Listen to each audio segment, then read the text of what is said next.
नमस्कार, मेरा नाम डॉक्टर अज़हर परवेज़ है।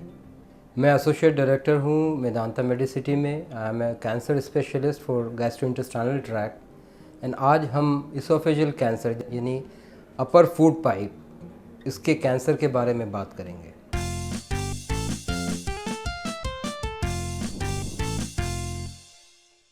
जैसा मैंने बताया, इसोफेगस फूड पाइप इसके कैंसर बहुत ही ख़तरनाक हो सकते हैं और ये इस तरह से डेवलप करता है जैसे कोई घाव हो जो हील ना हो, कोई अल्सर हो जो हील ना हो, या एक घाव जो धीरे धीरे बढ़ के इसके पूरे ल्यूमन को ऑक्लूड करे यानी बंद कर दे, जिससे खाना खाने में दिक्कत नज़र आती है। इस तरह के कैंसर्स शरीर के 10 कॉमन कैंसर्स में से हैं। स्टैटिस्टिकली 5 से 6 कारण होते हैं कैंसर रिलेटेड डेथ्स के लिए। तो इस तरह के कैंसर काफ़ी कॉमन हैं और ये काफ़ी जानलेवा हो सकते हैं। अगर इसको सही समय पे नहीं पिक किया जाए, डायग्नोसिस किया जाए, तो इसके इलाज में दिक्कत आ सकती है और इससे हम सक्सेस नहीं हो पाते। इसोफेजियल कैंसर कैसे डेवलप करता है इसको जान पाना बहुत ही मुश्किल है, क्योंकि वी हैव नॉट आइडेंटिफाइड कि व्हाट 1-to-1 कॉजेशन क्या है। इसोफेगस कैंसर के जो सबसे कॉमन रिस्क फैक्टर हैं वो हैं स्मोकिंग, टोबैको यूज़ करना एंड अल्कोहल।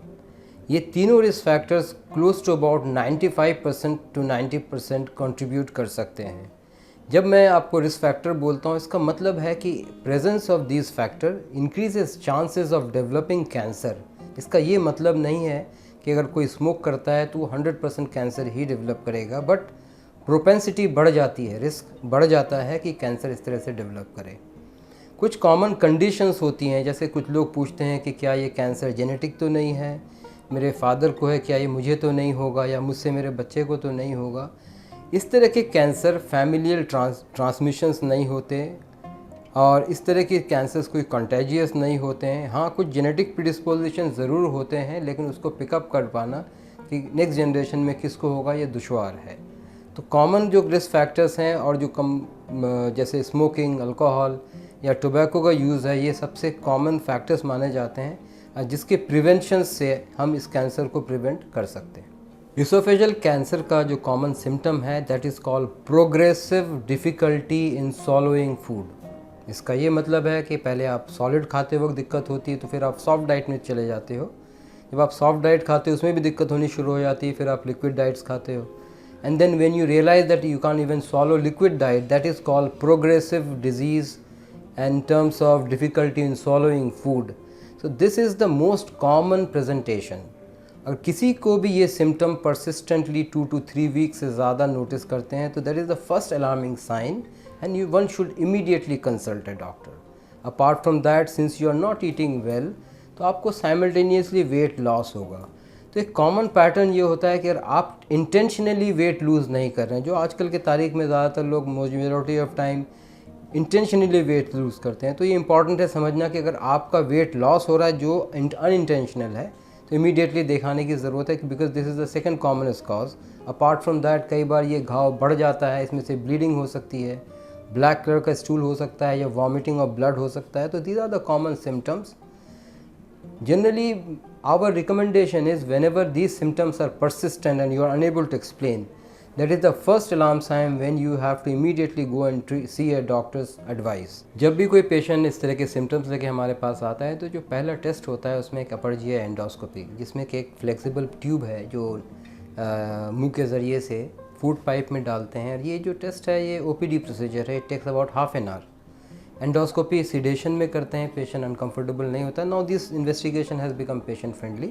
जब हम एंडोस्कोपी करते हैं उससे हमें पता चल जाता है कि किस जगह ये घाव है या अल्सर है। साइमल्टेनियसली हम एक बायोप्सी लेते हैं जिससे उसकी डायग्नोसिस कंफर्म हो जाती है। So the basic purpose of doing an endoscopy to confirm the diagnosis. When the diagnosis is confirm, subsequently बहुत सारे टेस्ट हैं like CT scan, MRI, PET CT scan. These are the scans which are again patient friendly. कुछ लोग कहते हैं कि radiation से कुछ इंजरी तो नहीं होती है। जो जनरली रेडिएशन इन टेस्ट में यूज़ होते हैं वो बहुत ही स्मॉल अमाउंट में होते हैं, it's very safe. The purpose of this investigation is to make the disease in what stage it is presenting to us, because हम किस स्टेज में डिजीज़ है उसी के हिसाब से ट्रीटमेंट प्लान कर सकते हैं। जब हम कोई भी इन्वेस्टिगेशन करते हैं, पर्टिकुलरली जैसे PET CT scan, CT scan या MRI, उसका पर्पज़ सिर्फ ये होता है कि हम स्टेज का पता करें। तो जनरली अगर डिज़ीज़ इसोफेगस से निकल के आसपास के ऑर्गन में चला जाए, जैसे लिवर, लंग्स, बोन या किसी अदर ऑर्गन्स में, तो उसको स्टेज 4 कहते हैं।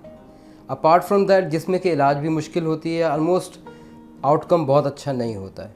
Apart from that, the disease if it is confined with in the oesophagus और वो कहीं लिम्फ नोड में नहीं गया, तो वो स्टेज 1 और 2 के बीच में आता है। बीच वाले जो स्टेज होती है, जिसको स्टेज 3 कहते हैं, जिसमें डिजीज़ वहाँ से निकल के लिम्फ नोड्स में भी जा चुका होता है। ये जो सारे स्टेजेस हैं, ये इसलिए इम्पॉर्टेंट है कि स्टेज अगर 1 है तो शायद अपफ्रंट सर्जरी का बहुत अच्छा रोल है। वही अगर स्टेज 4 हो जाए तो actually very we are upset to tell you that if it's stage 4 we cannot cure the disease. However, the concept of if the disease in the lymph nodes and local area में है, यानी कि stage 2 और 3, जिसमें generally treatment chemo radiation दे के छोटा करके फिर सर्जरी करें, तो इसमें लॉन्ग टर्म आउटकम अच्छा होता है।